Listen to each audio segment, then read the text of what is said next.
Hi coffee friends, Mar here. I am going to start doing vlogs here and there. I think sometimes with short form content it's a little bit harder to get ideas across and feelings and thoughts and feel like a genuine human. I want to continue to be able to share things about my life that I've found valuable but also challenging.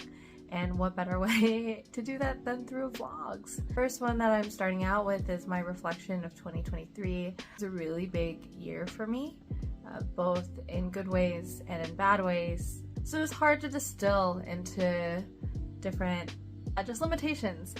If you don't know me, my name is Mar. I'm from Atlanta, Georgia, and I am very into coffee. My background is baristing and coffee education, and now I have my own business doing coffee roasting and also continuing coffee education. I have been on this journey for the past year-ish in this space, and it's been amazing. I feel like I've learned so much, and I feel so humbled and small most of the time, but also just knowing like a lot of the work that I'm doing is being recognized. And I think that in itself, more than it being a pedestalized version of something, it's something where I can look at it and be really grateful and also proud of myself, because it's not all the time where I'm able to celebrate all of the wins. But I also want to be real too, because this year has been one of the most challenging years of my life in different ways. Keep a list of wins and learnings on my computer, and that's been the help of Jennifer Chung, who is my life coach and runs a community called Today Worthy. I have found so much value in being able to reflect and celebrate a lot of things that I've accomplished and also learned, especially when I feel like I'm not doing anything, which is a lot of the time. Many times I feel like I'm in a very stagnant position, when in actuality I'm moving, I'm growing, I'm learning, I'm doing so many different things, and everyone else around can see it. But then I'm stuck in like a bubble where I'm just like, I think that I need to be doing more, I need to be doing faster, I need to be in this place where this person who has been working for 3 or 4 or 5 more years than I have on something, like I need to get there right now, and that's unrealistic. Keeping this list allows me to be patient with myself, see goals that I've set, and see how they're working in action. And I think it's a really beautiful thing to be able to show yourself and like myself a little bit of love and tenderness and a lot of care in these moments, because I think it's really easy to be hard on yourself for no reason. Without further ado, we're gonna jump into it. Grab yourself a nice beverage. I have mine in my Ewing coffee supply little cup. Sit back while I tell you about my year. First things first, you need to start in January. For me, January was a really big starting off point. The biggest thing that comes to mind is that I launched a coffee roasting business called Tan Brown Coffee. What sticks out to me the most was just the fun and the joy of being able to launch something, to be able to be excited about it, to have a project with a friend come to life, and being able to look at it and people tangibly supporting it. Not only monetarily, but at the end of the day, what is more important than that is being able to watch community grow.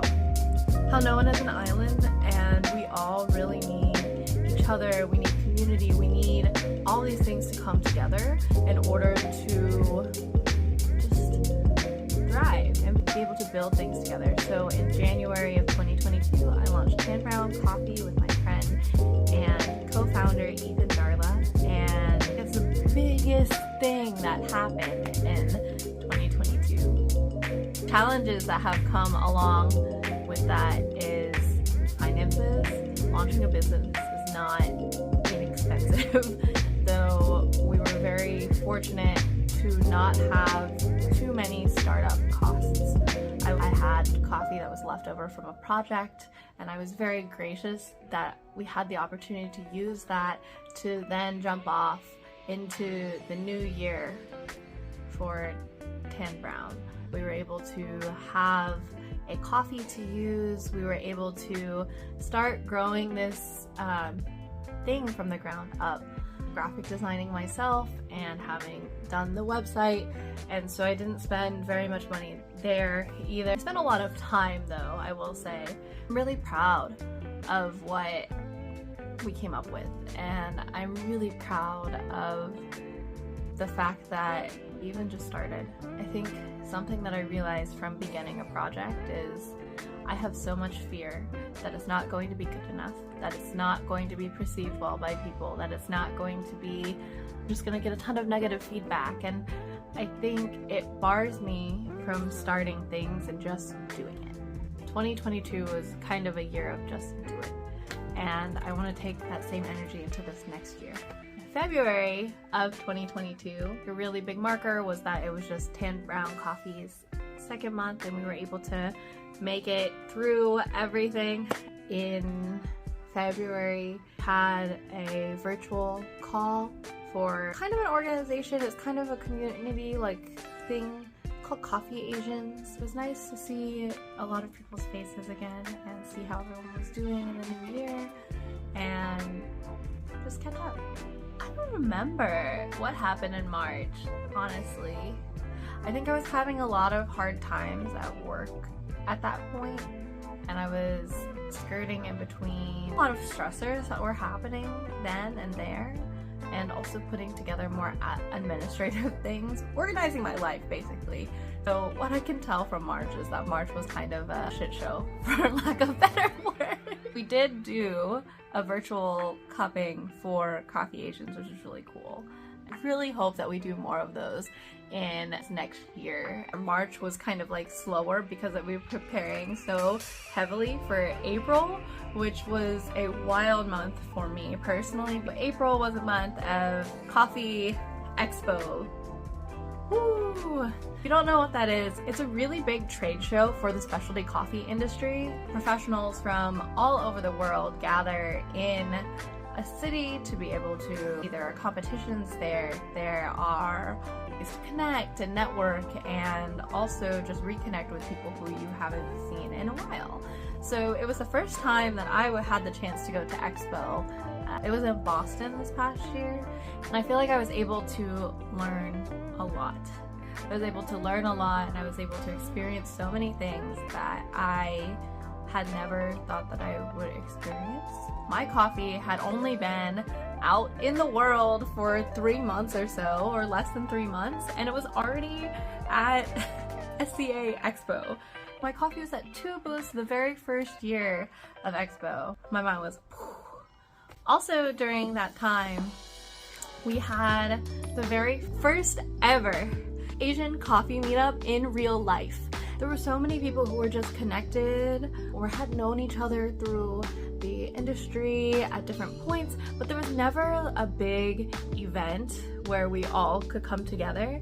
So my friend Maya, with the help of GoFundMe, which is an organization that fights for hourly coffee workers and support and do all those things.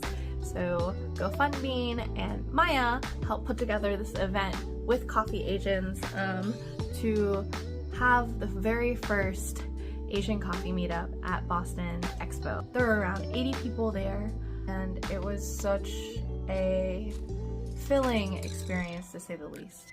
A big thing also in April is that my coffee bags were featured as like a design feature in Sprudge. That was really affirming to me to be able to see how people respond to my branding and to Tan Brown itself, especially in a first iteration.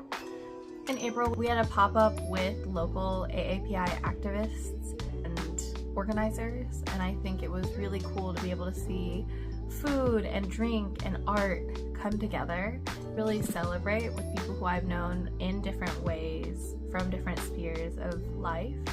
Big thing for April.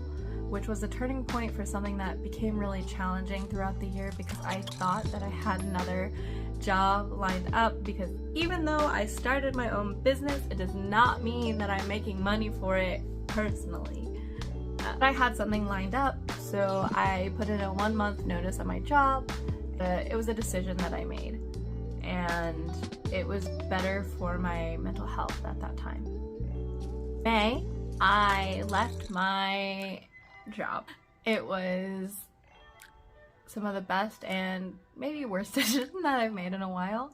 After I left that job, I went and flew to Houston because I'd already had tickets. I'd already bought done all that stuff and attended the Color of Coffee symposium, and it was one of the most enriching symposiums for coffee that I've ever been to. It was nice to be able to go there and feel in that kind of way. In May, we had 3 pop-ups, which was very surprising. I think that was one of our biggest pop-up months, and in the first few months of opening, it was really nice to be able to pop up with friends and be able to experience something that is a little bit slower, something that's a little bit more fast-paced, able to have a more corporate pop-up as well.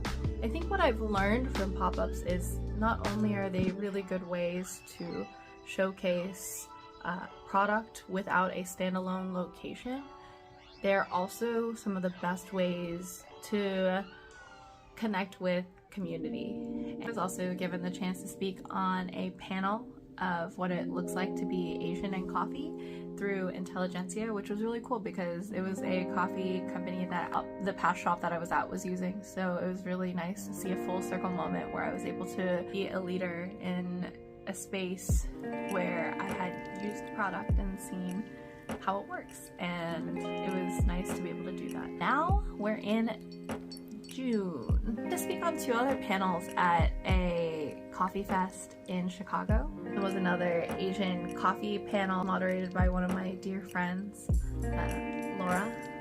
I also got to speak on a roasting panel, which is really surprising to me because roasting feels like one of my weakest skill sets as a coffee professional. And the reason why I still say that is because it was something that I had to learn a lot on my own. I will say with the help of a lot of people who are not from my city. So it was not an applicable, hands-on thing. It was very conceptual to me until I started just using stuff. To sit on that panel made me feel very imposter syndrome, and I didn't know what I was doing.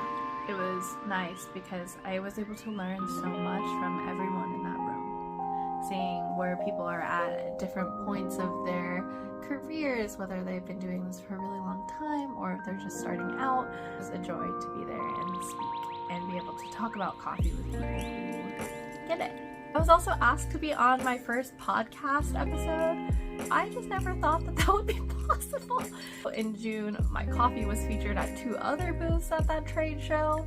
We're moving on to July. I worked very part-time at a barista role for a little bit in July because I was very strapped for cash. In July, I got to go to New York for a little while. That was really enlightening because something that I found really funny was when I had this barista job, they didn't really trust me to even touch the espresso machine. But when I went to New York, I was entrusted to taste 26 or 27 coffees from Yemen and cup them alongside Q graders. Or it was interesting to me to see the dichotomy of all of that come together in that way. I was nominated for a Sprudge 20 class of 2022, recognized nationally for coffee things that I'm doing. It made me feel very affirmed and held by this community. In August, a lot of things just started picking up.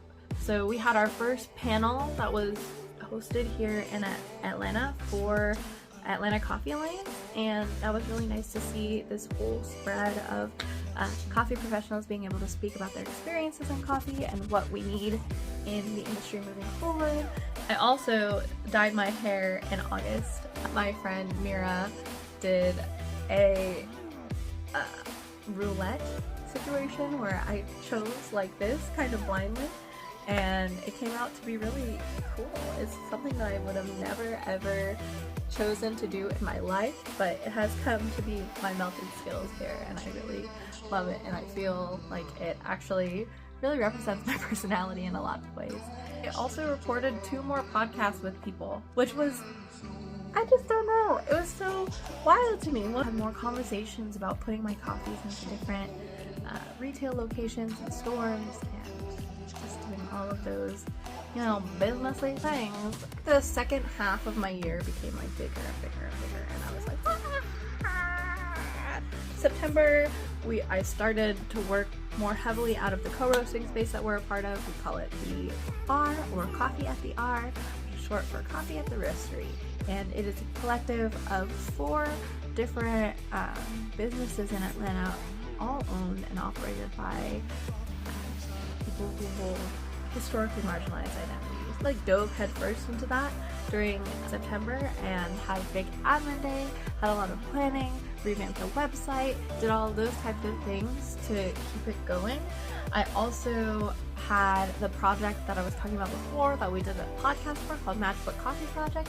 That launched in September, and we shipped out all of our boxes. Handmade so many bracelets that month, as it is very stressed. But during that time as well, we also had a booth at No Filter Coffee Festival.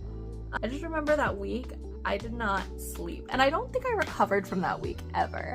So it was working on the roasting project for Matchbook, as well as doing preparation for this festival. And then at the very last moment, I forgot all of my cards, I forgot all of my postcards, I forgot all of the things that I could have given out at that festival, and I was so upset with myself. Like, I was kicking myself. But, you know, the past, we did a great job. It was a really fun and amazing time. It was overwhelming with like normal orders to fulfill as well. Overwhelming.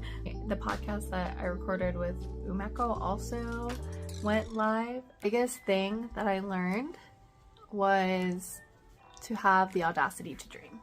October, more things started popping off for the R, which will probably just carry into the next year. I also started having my coffee in Little Tart, which is a small shop down here, and it's on iced as well as in retail. So being plugged in to the community on that front, it makes me so proud. So September and then October, there were competitions for the USLAC, which is the US Latte Art competition, and I was able to judge. And I think something that is really amazing to me is the opportunity to be able to travel for coffee, to be able to judge for things and like learn and grow that skill set. Not many people in my immediate community have that skill set, but to be able to share that to people who want to compete in the future, it actually allows us to have a stronger educational basis and foundation to be able to continue to flourish and become better. Because I know when I was first starting in coffee, when I asked people questions, I was sometimes met with a lot of resistance, and I don't want to do that to other people. So moving on to November, we're almost done with the year, I know. My coffee was featured in Leaderboard, and that was a really, really big thing. And for me, it was so exciting, but also just like overwhelming because I had to roast so much coffee, and some of my coffee actually ended up burst upon arrival, so I had to re-roast really quickly and send things to Canada because Leaderboard's based in Canada. So it was a whole big mess almost, but we got it done. Another big thing that happened during November was my little coffee business was featured in a little blurb in Atlanta magazine, which to me that is so huge because I never ever thought that my anything would be in publication, like especially not in print, especially because I don't have a brick and mortar. November is when my seasonal affective disorder gets really bad. I was actually struggling very heavily with a lot of seasonal depression and just exhaustion, and it was really hard to get out of bed, especially because I have also been so badly looking for work. Even though I have a coffee business, it's not actually something where I'm able to support myself yet. Just being able to balance that, and actually having a relatively free schedule has been super challenging. So my brain's trying to function through all of it. Finally, we're making it all the way to December. It was a busy, amazing, stressful month. We had 5 pop-ups this month. We were able to have a partnership with Patagonia for some of them. We also served coffee at a brewery for the World Cup twice. It was just like a go, go, go kind of situation, because I think for each weekend I had at least 1 pop-up, if not 2. And there was one weekend where we had 3 running at the same time, which was a little outrageous, but I could see the grind. I could also see how I was able to organize and run and have multiple things going at once. I also was interviewed for 2 different publications in December. One for AJC, which is going to be in print for creatives to watch in 2023. Yeah, I feel really good about everything, but I also feel slightly overwhelmed. Some of the biggest takeaways for me from 2022 were that I need community, I need people to continue and to be able to power and do anything, because alone I cannot do everything and I need to rest. I also learned that I need to take care of my body and my mental health and how I'm treating myself, because I can go into spirals of not treating myself well. I need to find pockets of joy that allow for a little bit more freedom, and I think at the end of the day I shouldn't take everything so seriously. With all this being said, 2022 was a really great year. I can't believe how many things happened. The fact that there were 15 pop-ups, at least 5 different publications, 3 different podcasts, or 5 different events that were hosted. The fact that I even get to travel for coffee, and that I continue to have the opportunities to do this into the next year. It's just something that I never thought that I'd be able to do. The main takeaway from everything for me is, in the new year, I don't want to hate it. I want to continue to love what I do, and I want to continue to bring people along this journey with me. I am so grateful for everyone who was a part of my 2022, and I hope that we can make it to 2023 together. Cheers!